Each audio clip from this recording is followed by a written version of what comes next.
Hello students, आज हम chemistry का टॉपिक सॉलिड स्टेट हमारा चल रहा है। उसमें हम पढ़ेंगे locating octahedral and tetrahedral voids. आज का टॉपिक है हमारा सॉलिड स्टेट का locating tetrahedral and octahedral voids in CCP and FCC structures. तो सबसे पहले हम इसको ड्रॉ कर लेते हैं, एक एफसीसी स्ट्रक्चर ड्रॉ कर लेते हैं। जैसे कि आप सब ड्रॉ करना जानते हैं कि हम एक यहाँ पर मैं बता देती हूँ, छोटा सा ड्रॉ कर लेती हूँ। एफसीसी स्ट्रक्चर में फेस सेंटर्ड क्यूब जो है, जिसमें प्रिमिटिव सेल तो है ही, एज पर तो स्फेयर्स होंगे ही होंगे, लेकिन साथ साथ जो एजेस ये फेसेस हैं उन पर भी एक एक स्फेयर होगा। ठीक है, ये हमने 4 बनाए हैं, ऊपर नीचे और साइड्स के, और एक ये आगे का और एक ये पीछे का।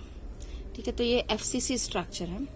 यहाँ पर हम देखेंगे कि ये एफसीसी स्ट्रक्चर जो सबसे बड़ा वाला ब्रॉड है, उसमें देखिए कॉर्नर्स पर है और एक फेस के सेंटर पे है। ठीक है, इसी तरीके से कॉर्नर्स पर है और एक फेस के सेंटर पे है, आगे वाले में एक कॉर्नर्स पे और एक फेस के सेंटर पे है। इसी तरीके से पूरा जो क्यूब है, इसमें ये एफसीसी स्ट्रक्चर है और इसमें स्फेयर्स कॉर्नर्स पे और फेस के सेंटर पे है। तो अब इस टेट्राहेड्रल वॉइड से किसी एफसीसी स्ट्रक्चर में कितने टेट्राहेड्रल वॉइड्स होते हैं और ये कैसे लोकेट होते हैं, ये सब अंडरस्टैंड करने के लिए हमने इस एफसीसी क्यूब को 8 पार्ट्स में डिवाइड किया है। तो क्रॉस सेक्शन एरिया लिया है ऊपर, ये देखिए, और एक ये हाइट पे लिया है और एक ये विड्थ में लिया है, प्लेन में। तो इस तरीके से हमने 8 क्यूब्स में डिवाइड किया, 1 2 3 4 ये ऊपर वाले और 1 2 3 4 ये नीचे वाले। इसको हम किस तरीके से कर सकते हैं, आप देख सकते हैं कि प्रैक्टिस से आप अच्छा ड्रॉ कर लेंगे, लेकिन डिवाइड कैसे किया है इसको अंडरस्टैंड करना बहुत जरूरी है।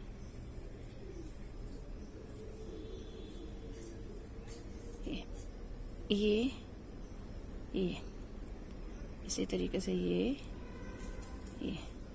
तो ये जो ऊपर वाला है, इससे हमने इसको ऐसे करके डिवाइड, ये प्लेन हमारा हमें मिल गया। ये हमने लंबाई में इसको कट किया। अब हम इसको विड्थ में कट करेंगे। तो विड्थ में कट करने के लिए ये देखिए, ये विड्थ में कट हो गया, 2 ये हो गए, और लेंथ में और विड्थ में हमने इसको कट किया। तो एक प्लेन इस तरीके से लेंथ में 2 पार्ट हुए, ऊपर नीचे के 2 पार्ट हुए, ठीक है, और साइड्स के पार्ट हुए। तो एक क्यूब को हमने 8 स्मॉल क्यूब्स में डिवाइड किया है। अब जब हमने 8 स्मॉल क्यूब्स में डिवाइड कर लिया, तो इसमें से एक छोटा सा क्यूब हमने अलग निकाल कर रखा। इसमें से ये जो आगे वाला एक क्यूब है, इसको हमने निकाल लिया है। ठीक है, जो ये आगे वाला क्यूब निकाला है एफसीसी स्ट्रक्चर में, जो हम आगे वाला क्यूब हमने निकाला है 8 में से 1 आउट ऑफ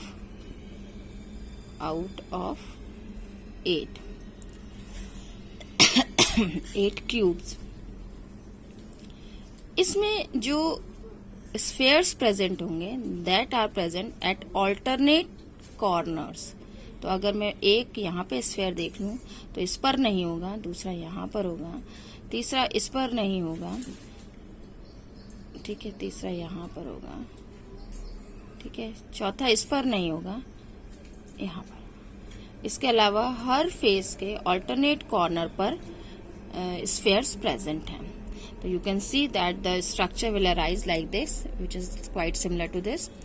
इनके ये ट्रायंगुलर कॉर्नर बन जाता है ये, और इसके हर कॉर्नर से ये जो तीसरा कॉर्नर वाला है, ये पॉइंटेड हो जाता है। इस तरीके से हमें एक टेट्राहेड्रल स्ट्रक्चर मिलता है, जिसका बेस हम ट्रायंगुलर समझ सकते हैं, और उसके ट्रायंगल से, ठीक है, ये 1 2 3 4, यानी कि एक टेट्राहेड्रल यूनिट में 4 स्फेयर्स प्रेजेंट होते हैं। अब ये देखना होगा कि ये एक एफसीसी स्ट्रक्चर है जिसको हमने 8 स्मॉलेस्ट क्यूब्स में बांटा है और उसमें एक टेट्राहेड्रल वॉइड एक क्यूब का हमने अंडरस्टैंड कर लिया। तो there are 8 cubes, small cubes, तो हर एक स्मॉल क्यूब में एक टेट्राहेड्रल वॉइड मतलब गैप प्रेजेंट है। तो एक एफसीसी स्ट्रक्चर में कितने टेट्राहेड्रल वॉइड हो गए? 8। ठीक है, तो ये इस तरीके से 8 क्यूब्स के अंदर 8 टेट्राहेड्रल वॉइड हो गए। और हमने पिछली क्लास में इस अंडरस्टैंड किया था कि स्ट्रक्चर में, ये वाली टेबल आपको याद होगी कि जो स्ट्रक्चर में जितने कॉन्स्टिट्यूएंट पार्टिकल्स होंगे उतने डबल टेट्राहेड्रल वॉइड्स होंगे और जितने कॉन्स्टिट्यूएंट पार्टिकल्स होंगे उतने ही ऑक्टाहेड्रल वॉइड्स होंगे। मींस अगर एफसीसी स्ट्रक्चर है, यहां पर मैं देख रही हूं एफसीसी स्ट्रक्चर है, तो कॉन्स्टिट्यूएंट पार्टिकल्स इसमें 4 हैं, तो टेट्राहेड्रल वॉइड कितने होंगे? 4 का डबल कितना होगा? 8। और टेट्राहेड्रल वॉइड्स और ऑक्टाहेड्रल वॉइड्स कितने हो गए? 4। तो ये हमारा यहाँ पर बिल्कुल क्लियर है कि अगर हमने इस तरीके से डिवाइड किया 8 क्यूब्स में और हर स्मॉलेस्ट क्यूब में जिसके में के ऑल्टरनेट कॉर्नर्स पर स्फेयर प्रेजेंट है, एक वॉइड प्रेजेंट है जिसकी ज्योमेट्री टेट्राहेड्रल ज्योमेट्री है। इस तरीके से 8 क्यूब्स एफसीसी स्ट्रक्चर में है, तो कितने वॉइड्स प्रेजेंट हो गए? 8 वॉइड्स प्रेजेंट हो गए। तो ये पॉइंट हमें समझ में आ जाता है। तो एक बार फिर से समझ लेते हैं। 8 tetrahedral voids per unit cell of CCP structure, CCP मतलब एफसीसी स्ट्रक्चर ही, और 1 टेट्राहेड्रल वॉइड शोइंग ज्योमेट्री। अब नेक्स्ट आता है locating octahedral voids. Octahedral voids को हम जब लोकेट करेंगे तो देखिए किस तरीके से एफसीसी स्ट्रक्चर में ही हम देखते हैं।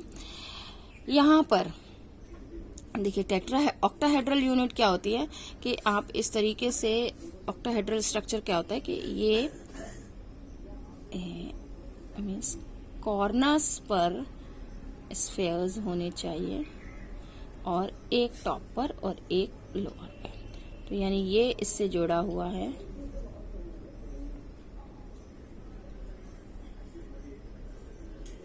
तो ये ऑक्टाहेड्रल ज्योमेट्री हुई। अब ये ऑक्टाहेड्रल ज्योमेट्री यानी ये जो पॉइंट्स हैं, ये लेटेस्ट पॉइंट्स पर स्फेयर प्रेजेंट हैं, ये हम एफसीसी स्ट्रक्चर में कहाँ हैं ये देख लेते हैं। जैसा कि ऊपर मैंने समझाया कि ये बड़ा सा जो क्यूब है जिसको हमने 8 स्मॉलेस्ट क्यूब में बांटा है, उसमें एफसीसी स्ट्रक्चर है, कॉर्नर्स पे है और हर फेस के सेंटर पे एक स्फेयर प्रेजेंट है। अब फेस सेंटर अपर वाला और लोअर वाला और साइड वाले 4 फेस सेंटर्ड स्फेयर, इनको हमने जोड़कर अपना ये वाला एक रेक्टेंगल बना लिया है और इसको ऊपर नीचे से जोड़ दिया। यानी कि एक एफसीसी स्ट्रक्चर के सेंटर में एक ऑक्टाहेड्रल वॉइड प्रेजेंट है। कितने ऑक्टाहेड्रल वॉइड प्रेजेंट है?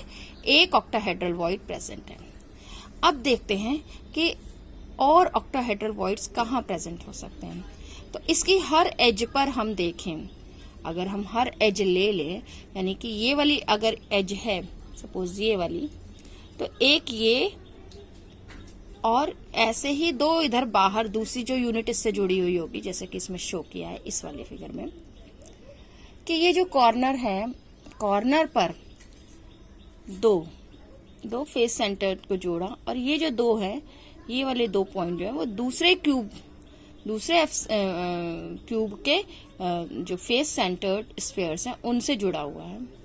और ये तीसरा वाला भी दूसरे फेस सेंटर्ड क्यूब से जुड़ा हुआ है। और ये जो 1, 2, 3 और ये 4, ये अपनी ही जिस हम यूनिट सेल को डिस्कस कर रहे हैं उसके स्फेयर्स हैं। और हर एज पर इस तरीके से ऑक्टाहेड्रल वॉइड प्रेजेंट है, that is shared by 4 unit cells. यानी कि अगर हम एक कॉर्नर ले लें तो वो कितने यूनिट सेल से शेयरिंग में जाएगा? 4 से, क्योंकि एज अगर हम देखते हैं, जैसे सपोज अगर ये वाला इस वाली एज को अगर मैं देखूं छोटे क्यूब्स की इस एज को, तो ये क्या होगा? या आप मैच बॉक्सेस लगा लीजिए, तो मैच बॉक्स में जो मिडिल वाली एज है उसको देखिए, that will be in contact with 4 other cubes. तो यहाँ पर क्या हुआ कि जो एज पर प्रेजेंट ऑक्टाहेड्रल वॉइड है that is also shared by 4 other cubes. तो ये मीन्स पर यूनिट सेल ये ऑक्टाहेड्रल वॉइड 1/4 हो जाता है। क्या बात समझ में आई यहाँ पर कि जो एक ऑक्टाहेड्रल वॉइड है, 1 octahedral void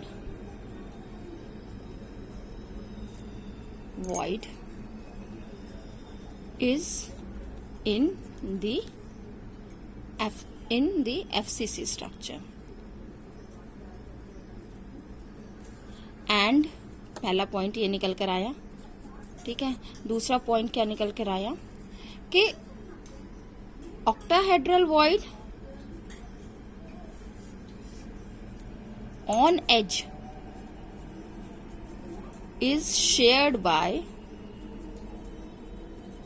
4 other unit cells, ठीक है। तो दूसरा पॉइंट निकल के आया, octahedral voids on edge is shared by 4 other unit cells। अब इसका अर्थ यह हुआ, तीसरा पॉइंट क्या निकल कर आया, there are 12 एजेस। कैसे, अभी हम काउंट करेंगे। सो क्या इंडिकेट किया इसने, 12 एजेस हैं, तो 12 ही edge, 12 octahedral voids present on edges, and 1 is shared by 4, तो 12 इज शेयर्ड बाय, तो पर यूनिट सेल कितना हिस्सा आया, 4, 1/4 कर देंगे इसका 3, यानी कि 12 जो हैं, 12 octahedral voids are shared by 4 other unit cells. तो पर यूनिट सेल कितना पार्ट प्रेजेंट हुआ, per unit cell octahedral void on edge कितना निकल कर आया, 3। तो 1 इन सेंटर, 1 ऑक्टाहेड्रल जो हमने यहां लिखा था, 1 octahedral void is in the centre and 3 on the edges. तो टोटल ऑक्टाहेड्रल वॉइड कितने हो गए, total octahedral void in FCC निकल के आया 1 सेंटर वाला और 3 एजेस वाले, टोटल कितना आ गया, 4। इट मीन्स FCC स्ट्रक्चर में नंबर ऑफ कॉन्स्टिट्यूएंट कितने प्रेजेंट होते हैं, कॉन्स्टिट्यूएंट पार्टिकल्स आप कह सकते हैं 4 प्रेजेंट होते हैं, ठीक है। 4 ही नंबर ऑफ कॉन्स्टिट्यूएंट पार्टिकल्स हैं, 4 ही ऑक्टाहेड्रल वॉइड्स हैं। तो ये जो हमने पहले डिस्कस किया था इस टेबल में कि जितना आपके कॉन्स्टिट्यूएंट पार्टिकल्स होंगे ऑक्टाहेड्रल वॉइड्स उतने ही होंगे। तो ये इस तरीके से हमने ये अंडरस्टैंड किया कि टेट्राहेड्रल वॉइड कॉन्स्टिट्यूएंट पार्टिकल्स के डबल होते हैं और ऑक्टाहेड्रल वॉइड जो होते हैं वो जितने कॉन्स्टिट्यूएंट पार्टिकल्स होंगे उतने ही होंगे। तो that is all about today's class. Thank you very much, enjoy learning.